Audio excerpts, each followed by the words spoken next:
नमस्कार. बटाट्याची साल काढून स्वच्छ धुवून टाकून घेतला. ओला वाटाणा स्वच्छ धुवून टाकून घेतला. सिमला मिरची स्वच्छ धुवून टाकून घेतली. बीट साल काढून स्वच्छ धुवून टाकून घेतलं. 3 शिट्ट्या करून घेतल्या कुकरला. एकदम छानपैकी शिजलंय.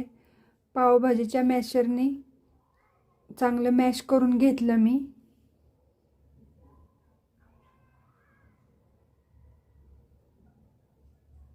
बीटामुळे खूप छान कलर येतो म्हणून बीट घातले मी.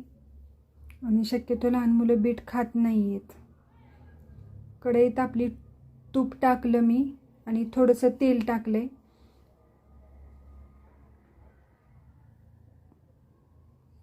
कांदा बारीक चिरलेला टाकून घेतला. आलं टाकलं.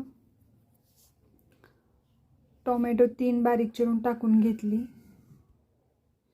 चांगलं परतून झाले. लाल पावडर टाकली. पावभाजी मसाला टाकला. मीठ टाकलं.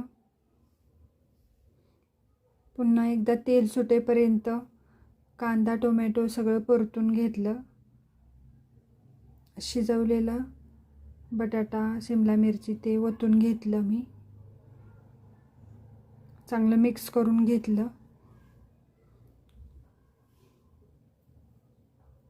आपली पावभाजी तयार आहे. आणि पाव मिळलेच नाहीत मग ब्रेड तूप टाकून भाजून घेतले. आपली पावभाजी तयार आहे. नक्की करून बघा.